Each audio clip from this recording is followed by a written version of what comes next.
So today we're going to take a look at section 1.2. We're going to talk about integers today. Last time we mentioned integers, I defined what they were. And if you'll remember, the integers are whole numbers with assigned value.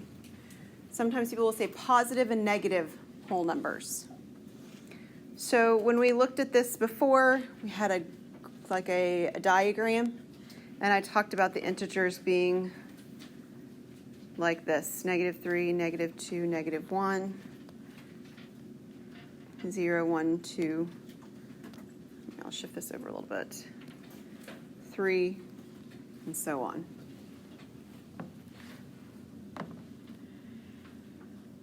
So integers have very practical application. You see them used all the time. So I want to give you a couple of examples of integers in sort of everyday life.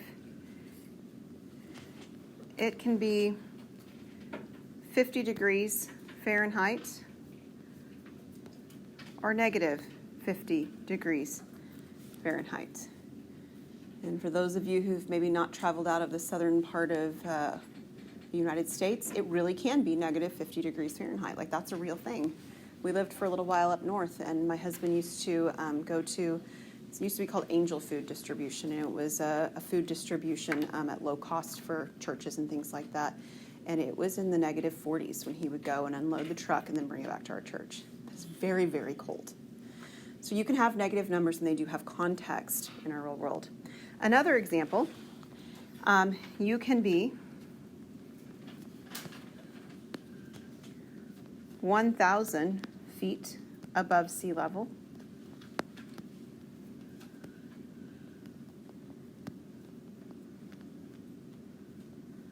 or -1,000 feet above sea level. Now, we don't usually say it that way, but it is a negative. What this means, much like the -50 means, is that it's 1,000 feet below sea level. Just like your -50 would be 50 degrees below zero, right? So we have positive and negatives used all the time. We're going to talk about a number line, which we briefly talked about number lines in reference to decimals last time. So in reference to positive and negative numbers, number lines have the smaller numbers to the left of larger values. Small on the left, large on the right. When we're working with signed values like this, the negatives then are on the left and the positives are on the right if you move in either direction far enough. So you might think, okay, well, there's 0 in the middle. It doesn't really matter if you draw a 0 in the middle. 0 can be drawn wherever you like. Right here can be 0. But still, if you go far enough to the left, you get to the negatives. If you go far enough to the right, you get the positives. We look at terms of distance. So if this is 5 to the right, then we can do the same thing and go 5 to the left, and it's a -5.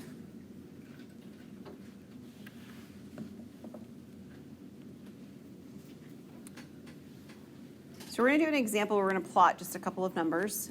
So our numbers are a positive and a negative, which means I kind of do want 0 to show up on my picture. In your homework, when they have you plot these, they often draw the diagram for you, and then have the the hash marks in there and the number line drawn. Sometimes they do, sometimes they don't. So you may not have to draw the hash marks yourself. Here we are going to. So I'm going to put 0 about in the middle because I need to do +10 and -7. So I'm going to do 10 hash marks to the right, and that would be +10. 7 to the left, I have -7. And then when I say plot them, what I mean is to actually draw in a dot at those locations.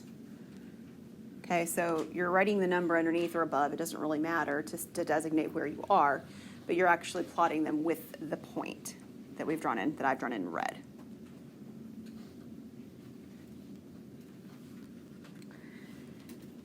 So one of the things that we mentioned last time as well had to do with inequalities, things that are greater than or less than, equal to, things like that. So it's very interesting and can sometimes make you stop for a second to make sure you're thinking about it right when you deal with negative numbers.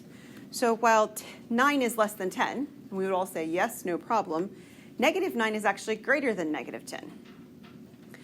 And the reason that that is because it is to the right of it on the number line. So if I have, here's my 0. There's my 10 hash marks. So my negative 10 would be here, and my negative 9 would be here, which negative 10 then is actually less than negative 9, or negative 9 is greater than negative 10, because it comes to the left of it or the right of it on the number line when you're thinking about it that way. So even though the 9 is less than 10, negative 9 is greater than negative 10. So you're going to fill in some blanks, right? So take a second, fill in the 2 blanks that are given here. We've got negative 3 and negative 10, and we've got 2 and we have negative 5. So write the corresponding value that should be in the blanks. And you have choices, right? So if it's less than, you also might be able to write less than or equal to. So a couple places like we saw that last time.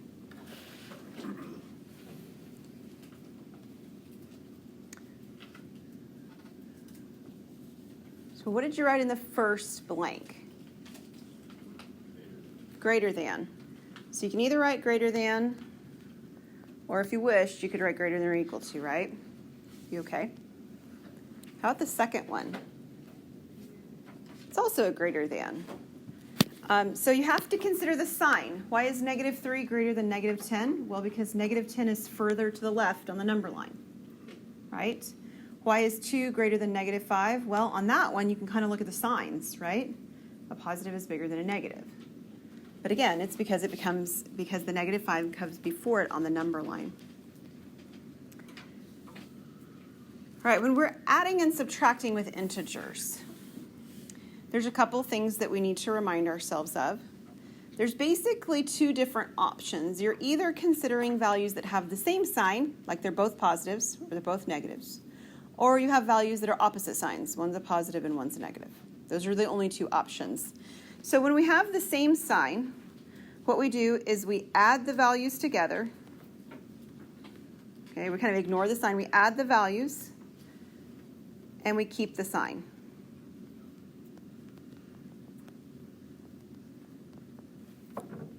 So when we have 2 negatives, we add the 2 values, and then my result is negative. Okay? If the signs are different, we actually subtract the larger number or value, again ignoring the signs, larger value minus the smaller value, and the sign, we use the sign of the larger. Whatever the sign of the larger is. If the sign of the larger is positive, it's positive. If the sign of the larger is negative, it's negative. And the last thing in this section, I probably should have left a little bit more space here, has to do with subtracting a negative. And this is a reminder. I know you've seen this before.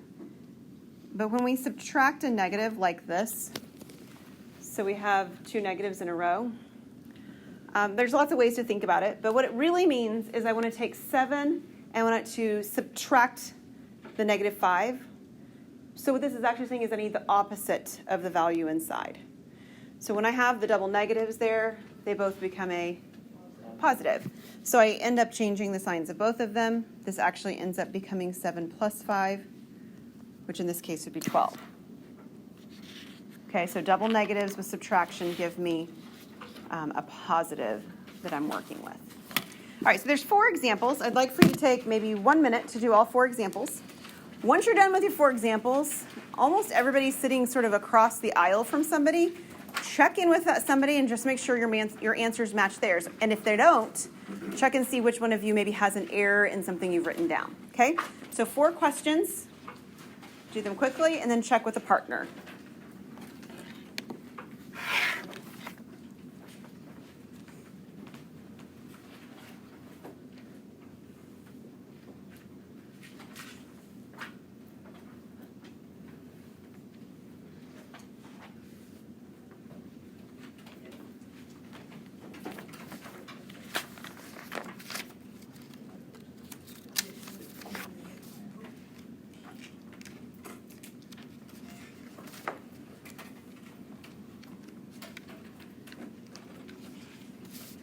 This is audience participation with your neighbor time. So just compare notes real quick, make sure all the answers are matching between you.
So on the first one, were the signs the same or different? They're the same. So when the signs are the same, we add the values. So again, we ignore the negatives. I have a 6 and I have a 7. 6 plus 7 is 13. And then I keep the sign of what I have on both numbers, which in this case would be a negative. So it's negative 13. How about the signs on number 2? They're different. So I need the larger value, which is really the 7 minus 6. So what is 7 minus 6? 1. And I keep the sign for the larger value. Which number is larger? The 7. So the sign in the 7 is a positive, so this is a positive 1. How about 3? Same or different? They're different. So 15 is larger than 13. So 15 minus 13 would be 2.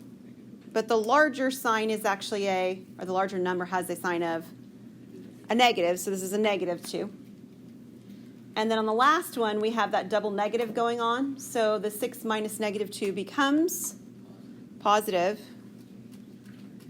So this is now 6 plus 2, which gives me an 8.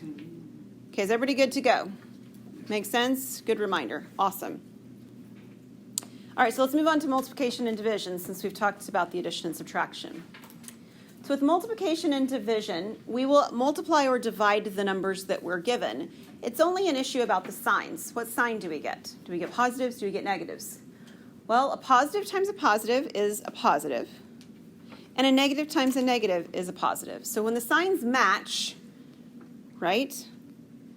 When we have the same sign for multiplication or division, I end up with a positive number. And then if the signs are different, right, a positive and a negative, then I end up with a negative. So 2 different signs is a negative. If I have 2 of the same signs, they're positives.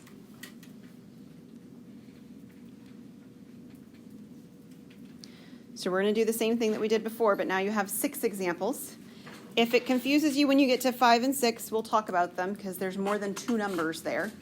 But go ahead and give everything else, at least 1 through 4 here, a try and see how they go.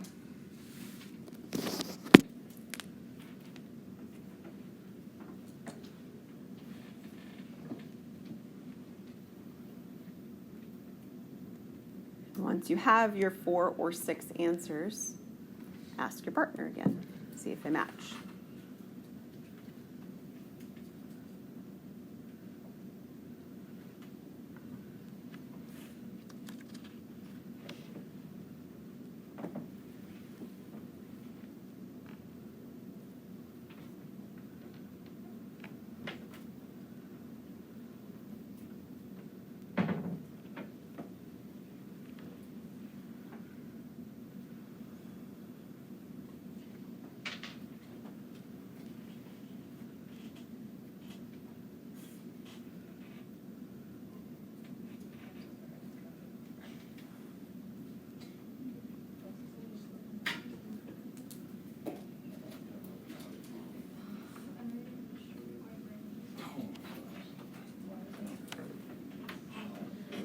And rest assured, you're in good company. I see a lot of people going, oh my goodness, I made a mistake. We all make mistakes. It's all good.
All right, so to some degree, we're testing your multiplication skills, right? Let's see how good we are at our multiplication tables. So the first one is actually 6 times 3. What's 6 times 3? 18. Good job. And then are the signs the same or different? Different. Different signs means I have a negatives. This is negative 18. 8 times 4? 32. Same signs or different?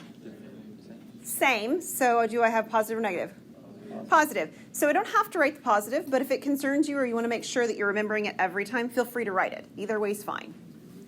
How about 16 divided by 2? 8. Is it positive or negative? Negative. How come? Yeah, one's negative, the other's positive, so have different signs. How about 12 divided by 3? That's 4. Positive or negative? Positive, because they're the same signs. Again, you don't have to put the pluses. I'm just going to do it to remind ourselves for now. All right, so this one's a little different because there's 3 terms. Let's first just look at the numerical value. 6 times 2 times 3. What'd you get? Okay, we got a 36 as our value. Then we'll talk about the sign. Okay, so one way to decide on the sign when you've got multiple numbers is to count. How many negatives do you have? 1. If it's an odd number of negatives, it stays negative. The other thing that you can do is that you can pair them up 2 at a time, right? So like 6 times negative 2 is negative 12. Now I have 2 numbers, negative and a positive, and so I still have 1 negative, 1 positive, different signs, so it's negative. Okay, it's up to you how you think about that. But it is negative 36. Last one, 2 times 3 times 4 times 5. 120. And is it positive or negative? It is positive. Okay. So again, why is it positive? Well, one way you can do is you can count up how many negatives you have. I mean, really, we don't care about positives. They don't change signs. How many negatives do you have? 4. They're all negatives, and there's 4 of them. So there's 4 negatives. 4 is an even number. An even number of negatives makes a positive. The other thing that you can do is you can put them in pairs. This one becomes a positive because it's a negative times a negative. This one becomes a positive because it's a negative times a negative. And now I'm multiplying 2 positives together instead.